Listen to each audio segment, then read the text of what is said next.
DRDO की तरफ से अभी एक नई एएसआर रडार को डेवलप किया जा चुका है, जिसकी ग्राउंड ट्रायल कंप्लीट हो चुकी है। भारत की तरफ से अभी किस वजह से US made MK-45 naval gun को अपने फ्रंटलाइन वॉर्सेस में इस्तेमाल न करने का फैसला किया जा रहा है। तालिबान की मदद करने गए पाकिस्तानी जिहादियों की लाशें वापस आने के बाद पाकिस्तान का झूठ पकड़ा जा चुका है कि वो तालिबान की मदद कर रहे थे। भारत पर ड्रोन स्ट्राइक करने के लिए सूरों की तरफ से अभी एक नई कंट्रोल रूम के साथ एक ड्रोन असेंबली यूनिट को भी सेटअप किया जा चुका है। और अंत में मैदानी यानी कि मिस्र धातु निगम लिमिटेड की तरफ से अभी 2 नए फैसिलिटी को सेटअप करने का निर्णय लिया जा चुका है, जहां पर इंडियन आर्मी के लिए आर्मर और बुलेट प्रूफ वेस्ट को आगे चल के बनाया जाने वाला है। ऐसे ही कुछ और खबरों के बारे में हम आज की वीडियो में बात करने वाले हैं। नमस्कार दोस्तों, मेरा नाम है अंशुमन नायक और आप सभी का बहुत बहुत स्वागत है इंडियन डिफेंस न्यूज के डिफेंस टॉक सीरीज में, जहां पर हम रोज नए नए डिफेंस अपडेट्स के बारे में बात करते हैं। तो चलिए देर न करते हुए आज की वीडियो शुरू करते हैं। आज की पहली अपडेट डीआरडीओ की A319 फ्लाइंग टेस्ट बेड या अनुसंधान एयरक्राफ्ट को लेकर है। कुछ दिन पहले आपने सुना होगा डीआरडीओ की तरफ से एयर इंडिया से एक A319 एयरक्राफ्ट को खरीदा गया था, जिसे अभी डीआरडीओ अलग अलग टेक्नोलॉजी को टेस्ट करने के लिए इस्तेमाल करने वाला है। मेनली आगे चल के डीआरडीओ की तरफ से बनाए जाने वाले एवेक्स या मैरीटाइम सर्विलेंस एयरक्राफ्ट के लिए ये एक मेजर टेस्ट बेड होने वाला है और इसमें वैलिडेट किए गए सिस्टम को आगे चल के उन एयरक्राफ्ट में इस्तेमाल किया जाएगा।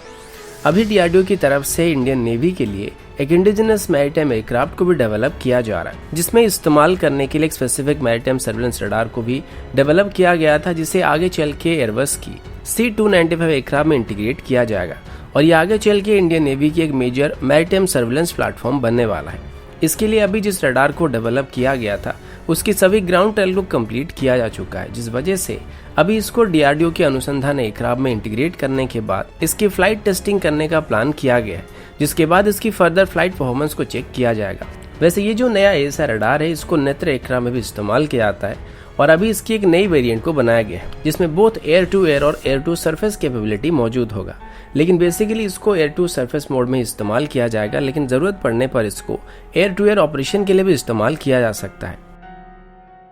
अगला अपडेट इंडियन नेवी की तरफ से है। आप सभी को पता होगा कि इंडियन नेवी के लिए अभी टोटल 11 नेक्स्ट जनरेशन फ्रिगेट और डिस्ट्रॉयर को बनाया जा रहा है, जिनमें से 4 हमारे विशाखापट्टनम क्लास के डिस्ट्रॉयर और बाकी 7 प्रोजेक्ट 17A क्लास के फ्रिगेट होने वाले हैं। इन सभी में US made MK-45 naval guns का इस्तेमाल करने का फैसला किया गया था और यूएस के साथ ऐसे 13 गन को खरीदने के लिए एक डील को फाइनल किया गया था। अब 13 में से बाकी बचे 2 गन में से एक को INS Dronacharya missile and gunnery school में और बाकी बचे एक को INS Valsura electrical weapon engineering school में रखने का प्लान किया गया था। अब MK-45 मॉड 4 नेवल गन्स की बात करें तो ये 127mm 62 कैलिबर की गन्स होते हैं, जिनको सरफेस वॉरफेयर के साथ साथ एंटी-एयर ऑपरेशन के लिए भी इस्तेमाल किया जा सकता है और इनकी रेंज लगभग 36 किलोमीटर के आसपास के है। अब इससे पहले इन वेसल्स में ऑटो मेलारा की 127mm की गन्स का इस्तेमाल करने का प्लान किया गया था, लेकिन वीवीआईपी चॉपर स्कैम में इस कंपनी के इन्वॉल्व होने की वजह से उनसे इन गन को ना खरीदकर वीआई सिस्टम की MK-45 गन्स को खरीदने का फैसला किया गया था। लेकिन अभी बताया जा रहा है कि शायद अब इस डील को कैंसिल कर दिया जाएगा और बाद में अभी भारत अपने नए वेसल में एक इंडिजिनस गन का इस्तेमाल करने वाला है। यहाँ पर इन गन्स को खरीदने का प्लान ड्रॉप करने का एक मेजर कारण प्राइस और लॉजिस्टिक इशू होने वाला, क्योंकि जो 13 गन थे इनकी प्राइस लगभग $1 बिलियन के आसपास होने वाली थी, जिसके बाद इनकी एमुनिशन की भी प्राइस मार्केट में अवेलेबल सेम स्टैंडर्ड की एमुनिशन के मुकाबले काफी ज्यादा होती है। दूसरी बात ये कि अभी इंडियन नेवी में बाकी किसी भी वेसल में इन गन का इस्तेमाल नहीं किया जाता है। तो अभी अगर हम सिर्फ 13 गन्स को यहाँ पे खरीदते हैं और हमारे नेवल वेसल में इस्तेमाल करते हैं तो बस कुछ ही गिने चुने शिप्स में इसका इस्तेमाल किया जा सकता है और इनकी मेंटेनेंस को लेके आगे चल के हमको काफी परेशानी का सामना करना पड़ सकता है। और अभी आगे चल के हमारे इन वेसल्स में वर्तमान नेवी की तरफ से वाइडली इस्तेमाल किए जा रहे 76mm की गन का इस्तेमाल करने का प्लान किया गया, जिनको आगे चल के एक इंडिजिनस 127mm की गन से रिप्लेस करने का प्लान किया गया है। अब ये जो गन्स होते हैं इनको किसी भी नेवल ऑपरेशन में सबसे ज्यादा इस्तेमाल किया जाता है, क्योंकि हर बार हम किसी टारगेट को डिस्ट्रॉय करने के लिए मिसाइल को फायर नहीं कर सकते। और नॉर्मली हमारे जितने भी नेवल वेसल होते हैं इनको एंटी पायरेसी मिशन में ही डिप्लॉय किया जाता है, जिसमें ज्यादा से ज्यादा फायर सपोर्ट देने की ज़रूरत पड़ती है और रियल बैटलफील्ड में भी इन गन्स का इस्तेमाल करने का ज़रूरत पड़ता है, लेकिन इसके लिए हम मिसाइल को फायर नहीं कर सकते क्योंकि वो काफ़ी महंगे होते हैं और छोटे टारगेट के लिए हम मिसाइल यूज़ नहीं कर सकते। इसी वजह से जो गन होते हैं इनको मिसाइल्स का एक चीपर अल्टरनेटिव माना जाता है और ये फायर सपोर्ट देने के लिए भी हमको काफ़ी अच्छा खासा फायर पावर दे देते हैं और हर नेवल वेसल के लिए इनको एक मल्टीपर्पज वेपन माना जाता है जिसको टेक्निकली मेन गन भी कहा जाता है। अगला अपडेट सुअरों को लेके, और आज सुअरों को लेके मल्टीपल अपडेट है जहां पर इनकी कुटाई हो रही है। 1-2 दिन पहले मैंने आप सभी को बताया था कि इंडियन आर्मी की तरफ से की गई एनकाउंटर में मोहम्मद सुअर प्रोडक्शन फैक्ट्री के लीडर यानी कि बड़े वाले सुअर के कुछ करीबी रिश्तेदार टपका दिए गए थे। अब इनका नाम बताना ज़रूरी नहीं है क्योंकि ये यूपीएससी में या कोई एग्जाम में पूछे जाने वाले नहीं हैं। ये कोई हीरो नहीं थे जिनको याद रखना हमारे लिए ज़रूरी है। बस इतना याद रखो कि सुअर थे जो कि हमारे शेरों के शिकार बन चुके हैं। अब ये जो 2 सुअर मारे गए थे इनका तालिबान के साथ भी लिंक पाया गया था और ये पुलवामा हमले के साथ भी जुड़े हुए थे। अभी 2021 की बात करें तो 2021 के अंदर ही इंडियन आर्मी की तरफ से कश्मीर रीजन में लगभग 87 सुअरों को मारा जा चुका है, जिसमें से बस 5 ऐसे सुअर थे जो कि इम्पोर्टेड सुअर थे यानी कि पाकिस्तान से भारत आए थे और बाकी सभी लोकल कश्मीरी बंदे थे जिनको ये लोग बहला फुसला के आतंकवादी बना दिए थे। और अभी सैटरडे को जो सुअर को मारा गया था वो कश्मीरी बंदों को ब्रेनवॉश करके उनको मोहम्मद सुअर प्रोडक्शन फैक्ट्री में ज्वाइन कराने का काम कर रहा था। अब ये जो 87 सुअरों को एनकाउंटर किया गया था इनमें से मैक्सिमम साउथ कश्मीर में किए गए थे और डाटा के मुताबिक 87 में से लगभग 65 सुअरों को साउथ कश्मीर में ही मारा गया था। अब ये लोग जहां भी जाते वहां पे मारे जा रहे हैं। सिर्फ ऐसा ही नहीं कि इंडियन आर्मी की तरफ से इनका शिकार किया जा रहा है, क्योंकि अभी तालिबान की मदद करने के लिए कुछ पाकिस्तानी बेस्ड जिहादी अफगानिस्तान भी गए हुए थे, लेकिन उन सभी की डेड बॉडी अभी वापस आने लगा है। हालांकि अफगानिस्तान की तरफ से पहले ही बता दिया गया था कि लगभग 10,000 पाकिस्तानी जिहादी तालिबान की मदद करने के लिए अफगानिस्तान में घुस चुके थे, लेकिन पाकिस्तान की सरकार की तरफ से इस बात से इनकार किया जा रहा था। लेकिन अभी स्पिन बोल्डॉग एरिया के पास उनकी बॉडी को वापस पाकिस्तान लाया जा रहा है और TNN के रिपोर्ट के मुताबिक अभी तक ऑफिशियली 2 डजन के आसपास पाकिस्तानी बेस्ड जिहादियों की बॉडी अफगानिस्तान से पाकिस्तान वापस आ चुका है, जिससे साफ होता है कि पाकिस्तान के जितने भी सुअर प्रोडक्शन फैक्ट्री थे ये सभी अपने सुअरों को अभी तालिबान की मदद करने के लिए वहां पे भेज रहे हैं और हो सकता है आगे चल के इसके बदले में तालिबान को भारत के खिलाफ उनको लड़ाई लड़ने के लिए मदद मांगने वाले हैं।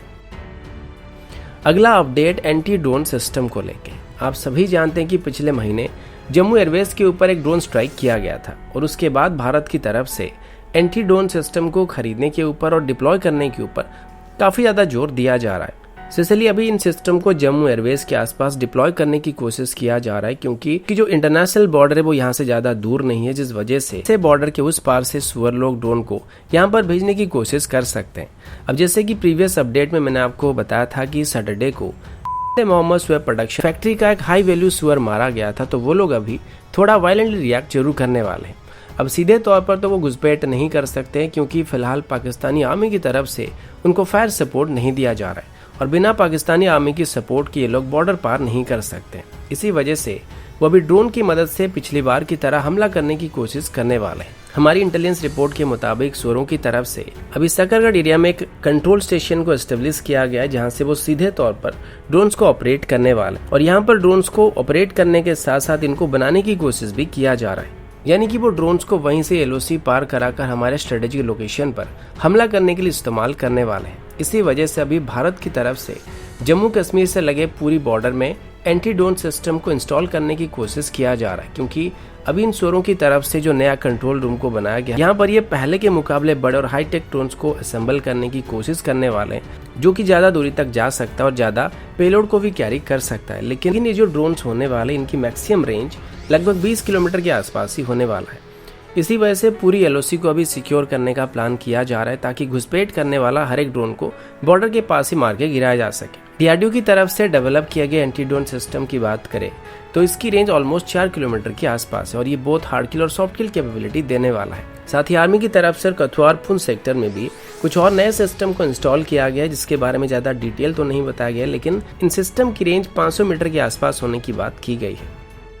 अगला अपडेट बुलेट प्रूफ वेस्ट को लेके है। अगर आप देखेंगे तो इंडियन आर्मी के मैक्सिमम जवानों के पास मॉडर्न बुलेट प्रूफ जैकेट मौजूद नहीं है। हालांकि पिछले कुछ सालों से नए मॉडर्न बुलेट प्रूफ जैकेट्स को इंडियन आर्मी में इंडक्ट करना शुरू किया जा चुका है, लेकिन फिर भी ये सफिशिएंट मात्रा में नहीं है।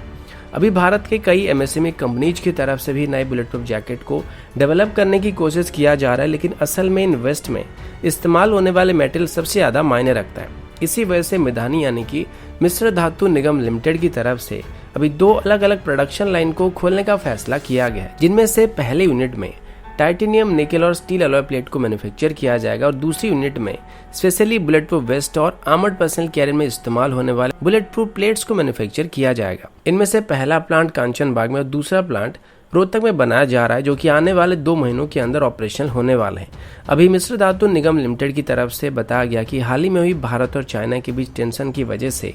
इमरजेंसी बेसिस पर आर्मी की तरफ से उनको 20 व्हीकल को डिलीवर करने के लिए कहा गया था, जिनको अभी फिलहाल डिलीवर किया जा चुका है। और अभी वो भाभा एटॉमिक रिसर्च सेंटर के साथ मिलकर इंडियन आर्मी के लिए बुलेट प्रूफ वेस्ट को मैन्युफैक्चर करना भी शुरू कर चुके हैं और साल में अभी लगभग 30,000 जैकेट को बनाकर इंडियन आर्मी को डिलीवर किया जा रहा है और आगे चल के इसको 50,000 तक बढ़ाने की कोशिश किया जा रहा है। साथ ही अभी साल में लगभग 25 से 30 के आसपास माइन प्रूफ या बुलेट प्रूफ व्हीकल को भी मिश्र धातु निगम लिमिटेड की तरफ से बनाया जा सकता है। तो दोस्तों, अभी के लिए इतना ही। मिलता हूँ आपसे अगले वीडियो में, तब तक के लिए जय हिंद, वंदे मातरम।